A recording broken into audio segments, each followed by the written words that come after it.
What would you think if I told you there was a time when the Vatican was ruled not by popes, but by a powerful, corrupt family, and that even the papacy itself was passed down like a family heirloom? Imagine a time when the sacred walls of the Vatican witnessed more sin than salvation, where intrigue, greed, and lust reigned over faith and virtue. This is the tale of the Pornocracy, one of the darkest and most scandalous periods in the history of the Catholic Church. It sounds like fiction, a plot from some medieval drama maybe, but this was reality.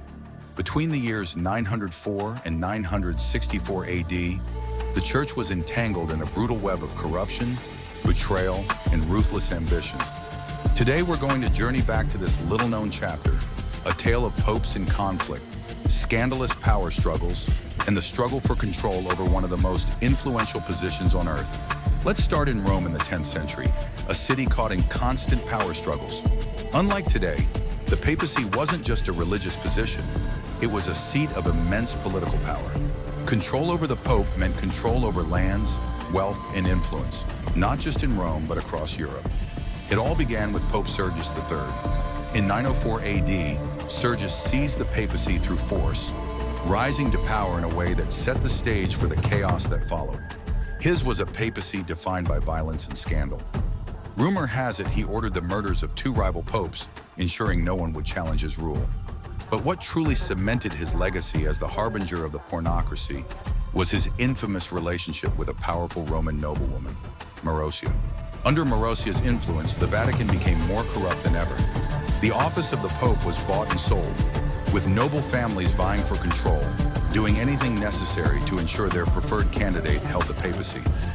Wealth, land, and titles were traded in exchange for papal favors. Rome, once a symbol of holy virtue, had transformed into a playground for political feuds and scandal. But Marozia wasn't content with just her son on the throne. When John XI's papacy began to falter, she orchestrated even more schemes to maintain her grip on the Vatican. She married and manipulated several powerful men, including the King of Italy, to consolidate her power further. But as her ambitions grew, so did the resentment against her. Marozia wasn't just any noblewoman. She was a member of the influential Theophylact family, one of the wealthiest and most powerful families in Rome. Through her relationship with Sergius, she became one of the first people to manipulate the Vatican's most sacred office for personal and political gains. This relationship would be the first of many dark alliances in her climb to power. But Marozia's ambitions didn't stop with her lover's papacy. She ensured her influence reached far into the future by placing her son, John XI, on the throne.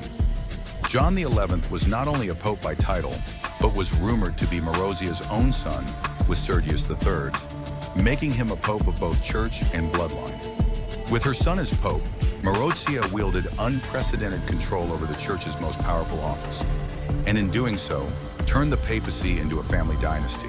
In 964, Pope Leo VII stepped forward to bring an end to this corrupt period. He wasn't perfect, far from it, but he recognized the church's need to return to its spiritual roots. He set in motion reforms that would help restore integrity to the papacy, but the scars left by the Pornocracy would take generations to heal. Her downfall came in 932, at the hands of her own son, Alberic II. Fearing her power and frustrated by her domination, Alberic seized control of Rome and imprisoned Marozia. From her cell, she watched as her iron grip over the papacy was finally broken. But even with Marozia out of the picture, the Vatican was left in a state of moral decay.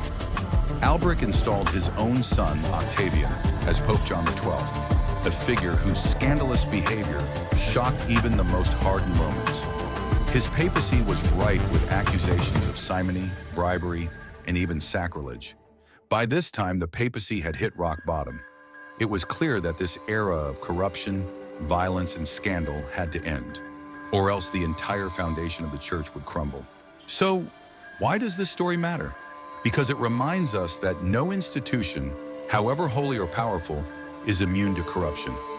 Even the Vatican, the very heart of the Catholic Church, has had to confront its own dark chapters. But the survival of the church after the Pornocracy also shows us the power of resilience, reform, and faith. This story isn't just about corruption, it's about how even the darkest times can lead to change, paving the way for a new era. Thank you for watching this deep dive into one of the church's most scandalous eras. If you enjoyed exploring this hidden piece of history, don't forget to like and subscribe for more content that brings the past to life. With that said, thanks for watching, and until next time.